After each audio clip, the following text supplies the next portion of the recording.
So, everyone is you pushed out. We hear that phrase very often. But I wanted a very good explanation as to what is really the meaning behind everyone is you pushed out. And I ask myself, I ask my higher self, I've asked my God energy to respond to me with the answer as to why we are all one. Because obviously we have division, we have different people, we're billions of people, so how we can say that we're just one being? Now, the answer that I received was this: you might be a one in the terms of the higher self. Like, let me just explain that. We have a body, which is our physical appearance, physical shell, like a container, but inside the body, or actually not just inside but everywhere, we have consciousness, and this consciousness is what is actually you. Now, when people say I am, this is actually your consciousness. Your consciousness is I am.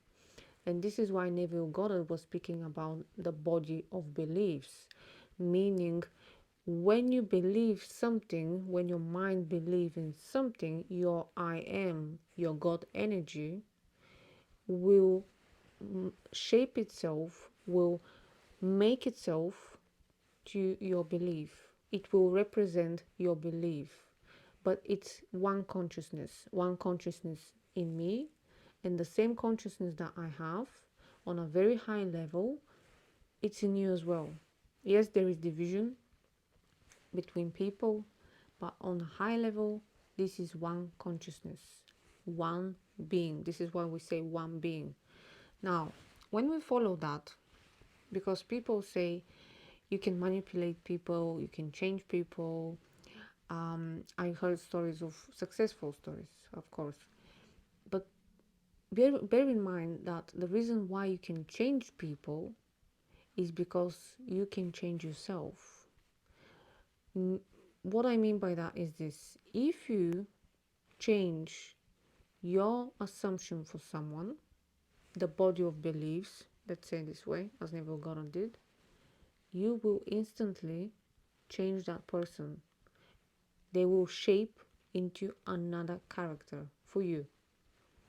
Why is that? Because on a higher level, you and him or her are one being, one consciousness.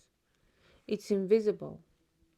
The body is the container of our spiritual essence, but the spiritual essence in you and me is no different. And this is why you can change people as long as you can change your assumptions about them. That's the key.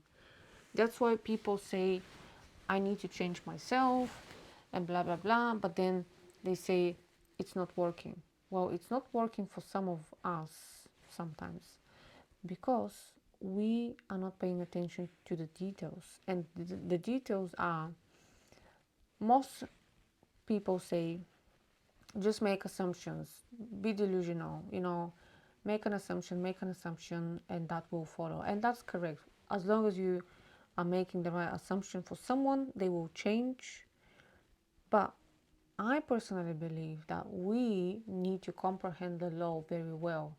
We need to be like magicians. We need to be very well, how to say it, we need to know why we are able to do those things. There is a reason why we can make those things.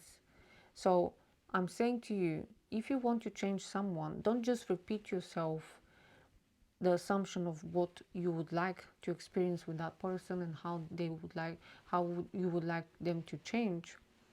Investigate for yourself why you are able to change someone. Why is that?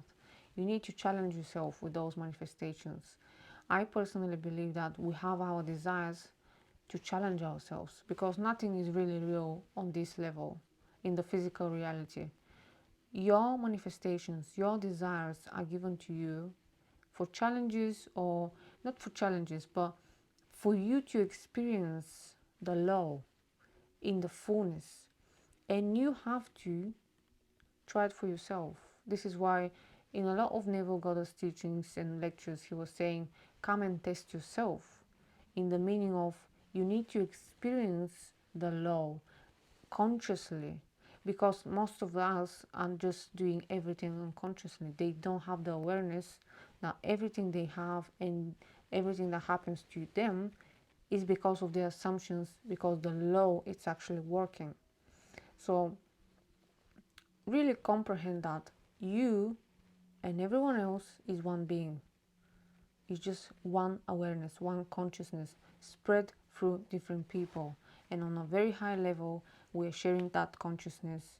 That's why I've heard materials for people who had near-death experiences, and they were able, when they had that experience, to not just feel their feelings and their thoughts, but they were able simultaneously to feel the thoughts and the feelings of the other people involved in their past situations or in the present situation that they were able to see in, and be involved as a spiritual being, not physically, because physically their body was dead. That's why we are able to do that, because there is one consciousness. People say it's your brain. It's not your brain. A brain is a physical matter. Your consciousness is invisible. It's, I don't think we can comprehend what is our consciousness. I don't think our science can come to a conclusion as yet. So don't try to solve the problem, what is your consciousness. Just focus on your working with the consciousness, working on yourself. Be like magician, trying new techniques in the form of belief, really believe in what you are. I think that's the only technique we need, to believe that we are making everything. That's the only technique we need. And this is why in the old scripture they always said, just believe, believe, believe. Because that's the only thing you need, really. To believe in your capabilities, in your confidence of who you are, in terms of your manifestations.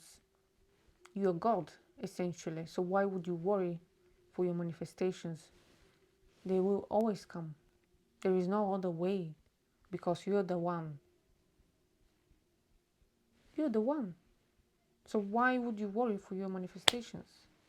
There is no reason for you to worry, because you are the God energy experiencing a human life.